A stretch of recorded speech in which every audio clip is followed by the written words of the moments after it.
Now available in paperback and Kindle. Vampires stalk the darkness of the Eternal Night.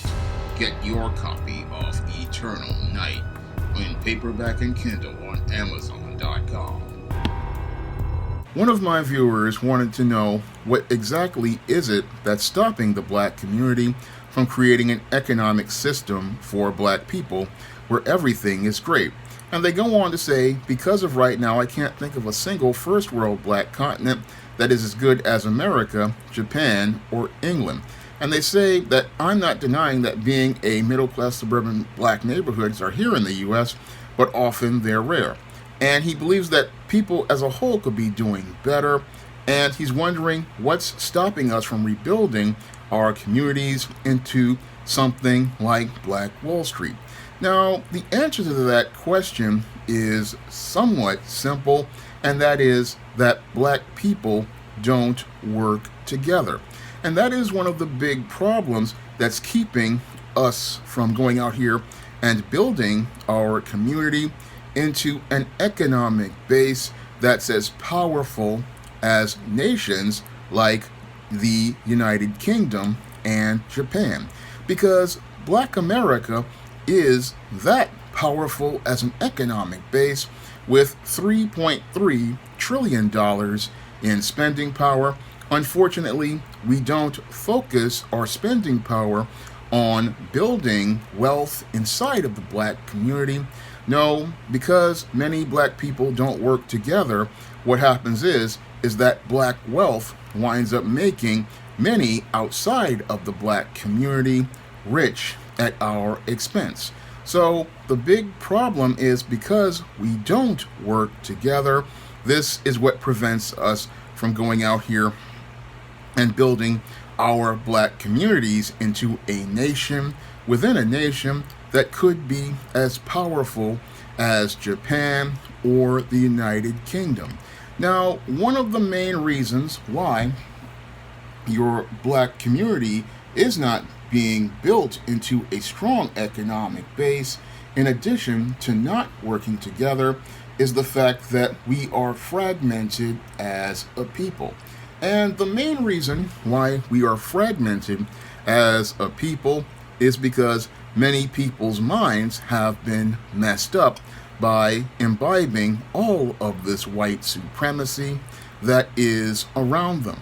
Now, a lot of people, their minds are completely messed up because they don't value black people and they don't value empowering black people.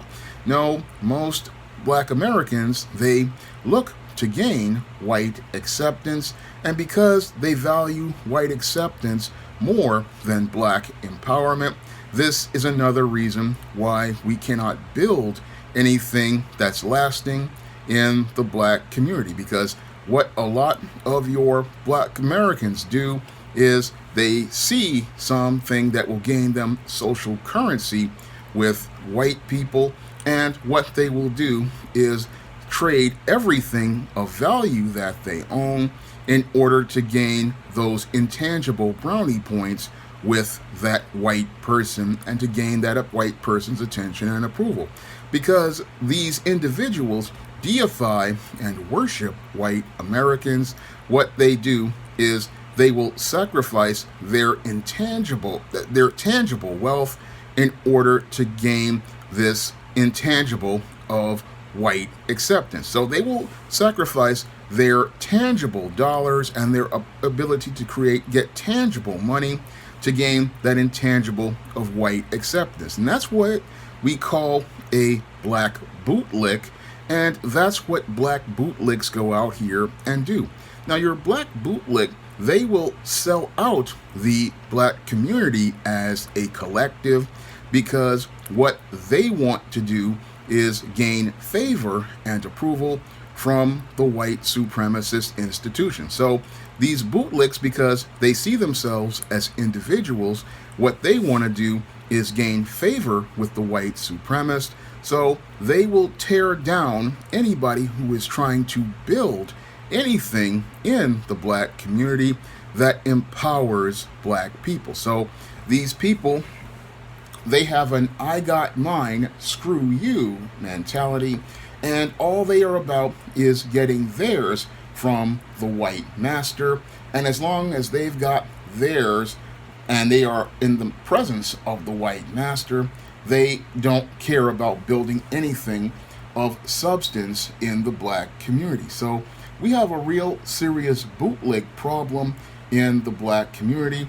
And these bootlegs, they are not about building anything in the black community. No, they are all about getting paid for themselves, and they are all about keeping others from going out here and building. Now, your bootlegs, they will go out here and get their money, and they won't reach back for anybody else. Now, people who want to go out here and build in the black community, like myself, we want to go out here and build a strong community and a strong economic system.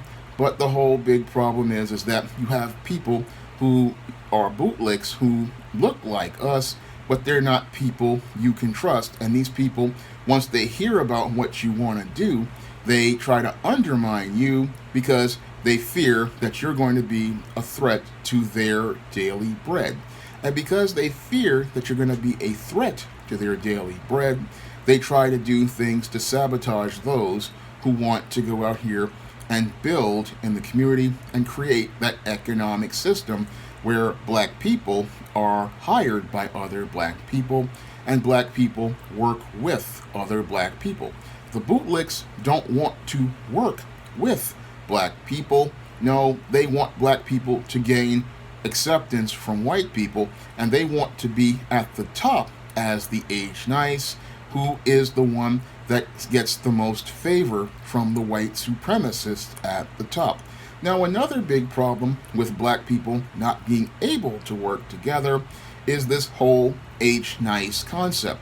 Now, a lot of black folks, they don't understand that you have to defer to those who are experts, and a lot of us, because we get money or we get some sort of enterprise, we don't understand that when you're bringing in people, you have to defer to their level of expertise. So you get a lot of black people who they get caught up in their emotions about having power, and this prevents people who are experts from being able to take a business to the next level. So you have people who don't know how to work together and don't know how to check their egos at the door, and that prevents businesses from going from a small enterprise into a larger entity that can go out here and serve a larger base of customers.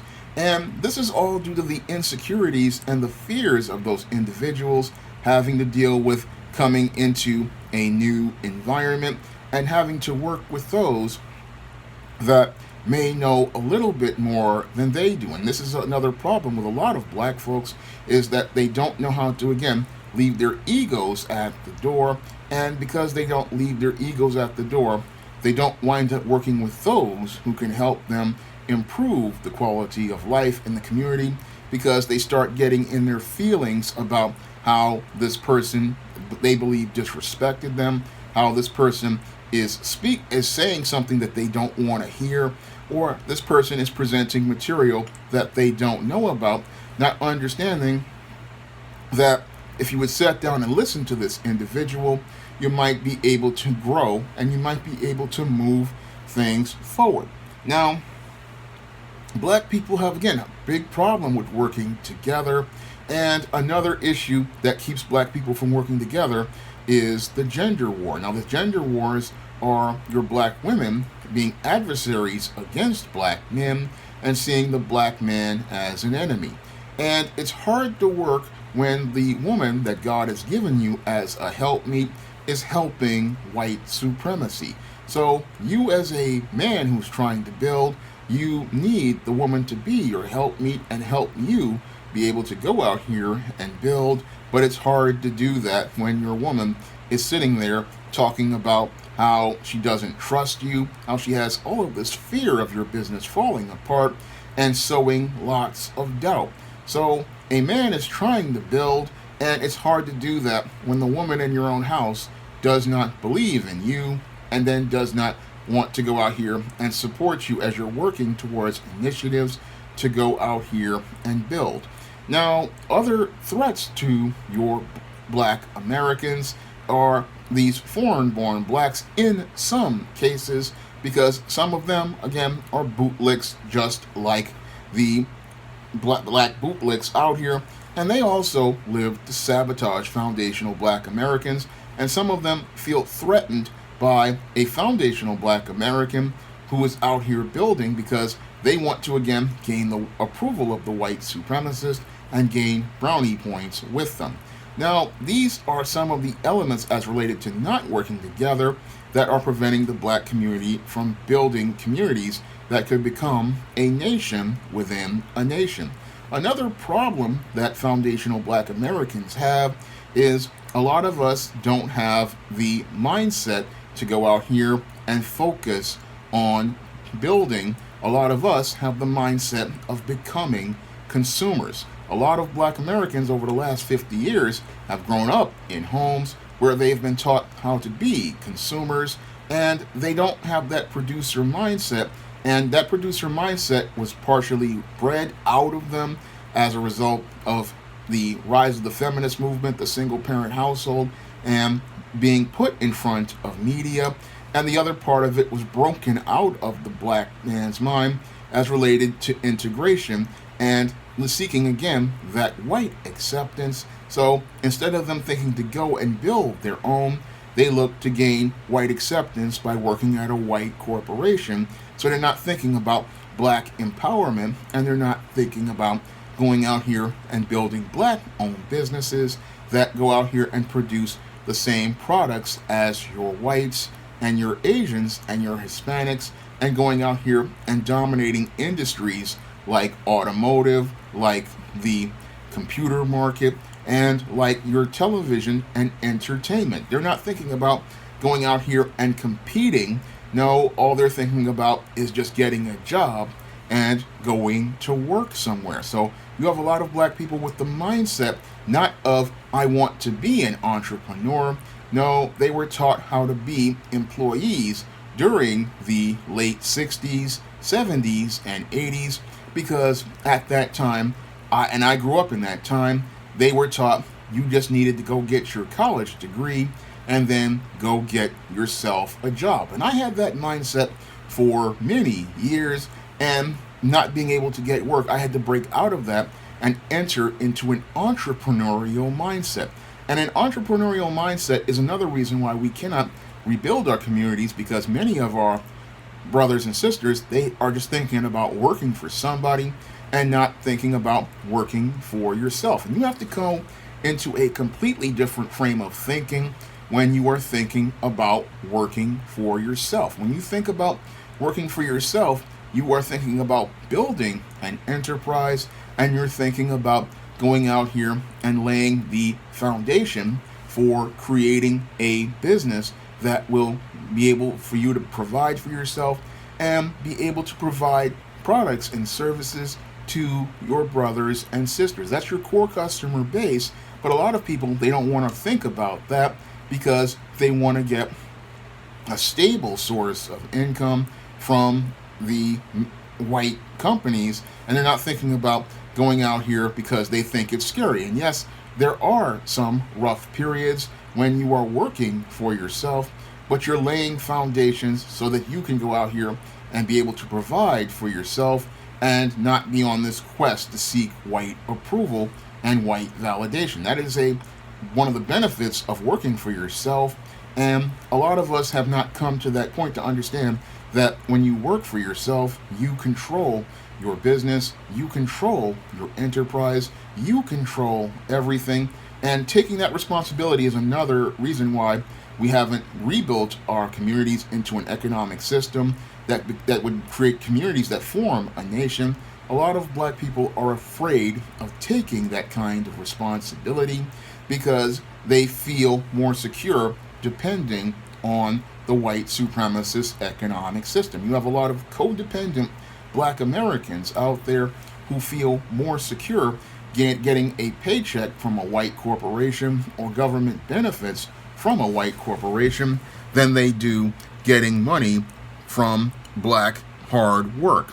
And that is another reason why a lot of black people have not gone out here and rebuilt black communities, because they fear standing up and taking responsibility for themselves, and they fear standing up on their own, because it's really scary out here when you have to go out here and make your own money, because sometimes you'll have slow periods like I've had for a couple of months with the book sales, and sometimes you'll have really good periods. It's just not something where you can have guaranteed money all the time like a paycheck, and having that responsibility for trying to create new marketplaces and reach new customers, that's a scary thing for a lot of black Americans, because a lot of black Americans want that stable money, but they don't understand working towards building something isn't going to be stable in the beginning, but it takes time to lay the structures that will become more stable. But a lot of people are too scared to take those kinds of risks, and that's why we don't have something of substance built up like a Black Wall Street, because we have a lot of bootlicks in our community who go out here and undermine those who want to empower black people. We have a lot of black people who can't work together because they get in their feelings. We have a lot of black women who are out here working against black men. We have a lot of people who are dividing us, and we don't have that unification towards a singular mission, because in order to have a neighborhood or a town like a Black Wall Street where you have a thriving black community and a black economy, is you have to have black people who are all willing to work together, and you have to have black people who see the vision of the leadership to establish that black community and maintain its infrastructure. So you need a solid base of people who have the right mindset, who have a sense of black pride, a sense of self-love, a sense of self-worth, and those are the kind of people with the kind of mindset that will lay the foundation for black empowerment. And we have, again, in our community, a lot of black people whose minds aren't in the right place, and because their minds aren't in the right place, they are not about building, they are not about producing, they are all about consumption, and they're all about seeking the social currency and approval of white supremacy, and they're not about the black empowerment mindset. Black empowerment isn't just something that I say. No, it is a mindset and a frame of thinking that you have to get, because in order to be about black empowerment, your head has to be in the right place, because building a community, building economic systems, that takes long, hard work, and you have to have your head in the right place in order to focus on those things. And again, we don't have a lot of people with that right mindset, and that's what's prevented us from going out here and building communities that could form a nation within a nation that could be an economic base with $3.3 trillion in spending power that is generating wealth for black Americans, bringing revenue into black communities, and creating a thriving middle class, because we could have that kind of black community if we focused on getting the tangible resources and going out here and creating the infrastructure that generates tangible wealth for foundational black Americans. Unfortunately, we have a lot of issues in our black community as related to the mental and social that impede us making that kind of progress. And again, we've got to get our heads in the game and stop seeing each other black Americans as enemies and adversaries, because all of the other nations, they see us as a enemy, and they also see us as an enemy they can easily beat, because they know that they can easily manipulate us, easily divide us, get us working against each other. And then once they get us working against each other, they can go out here and get $3.3 trillion in spending power to build their communities. And that is how your Koreans have taken over our hair care market. That's how your Arabs have taken over many of the stores in our community. That is how your Hispanics have taken over the barbering of hair of men in our communities. And that is how many of your whites have even controlled our supermarkets and our groceries. That is the reason why $3.3 trillion has not turned into trillions of dollars that allow our children to have the best private schools where they can get a quality education, and why our kids are going to crap public schools while Arab kids are going to top universities.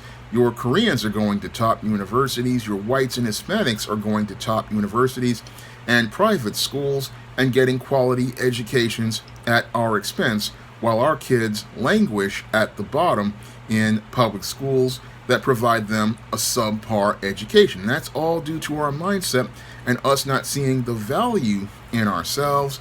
And when we don't see the value in ourselves, we don't have the mind to see the value in ourselves, we cannot go out here and build anything of value, because value starts with the self and having the right mindset. And we need to start working towards developing that mindset, because a neighborhood is a reflection of how the people see themselves. And you can take a great neighborhood and turn it into a ghetto if your mind isn't right. And that is one of the big problems with Black Americans that keeps us from having those communities that turn within into a nation within a nation, because we have this ghetto mindset, and we have to get out of that ghetto mindset, and we have to start seeing the value in ourselves. And that's how we improve the quality of life in our communities, because our neighborhoods can be just as beautiful as the suburbs. Our neighborhoods can be just as beautiful as the richest areas, but we have to start seeing value in self, because that's what our ancestors did with Black Wall Street, and that's how they made Black Wall Street into one of the most beautiful places in Oklahoma, because those black people's minds were saying, I have value, I have worth, I have something of value to offer, and because I value self and I have something of value, I'm going to make it the best it can be. We have to change our mindset if we want to have that community, because we can have that community. We can make a nation within a nation, but it's all about us seeing our value. And once we see our value, we can go out here and build something of great wealth that can be just like our ancestors envisioned when they created black towns like Rosewood and Black Wall Street. I hope that answers the question for the viewer who requested this video. And if you want to request a video, you can donate to my Cash App by clicking the link in the description box. And if you want to see me make other videos, you can donate to my Patreon, my PayPal, or again, the Cash App. And if you want to pick up some of my positive books on the SJS Direct imprint, like the ISIS series, the E-Steam series, the John Haynes series, the books of the Smith-Dorella trilogy, novels like Eternal Night, The Thetas, and A Recipe for Success, you can find all of those books on Amazon.com in paperback and Kindle format. You can also find them on Smashwords, the iBook Store, and Google Play. That's all I have to say for this video. You can comment, rate, and subscribe. Now available in paperback and Kindle Unlimited, E-Steam: The Sands of Time. It's action and adventure in ancient Egypt in this terrific teen time travel romance. Get your copy of E-Steam: The Sands of Time at your favorite online bookseller today.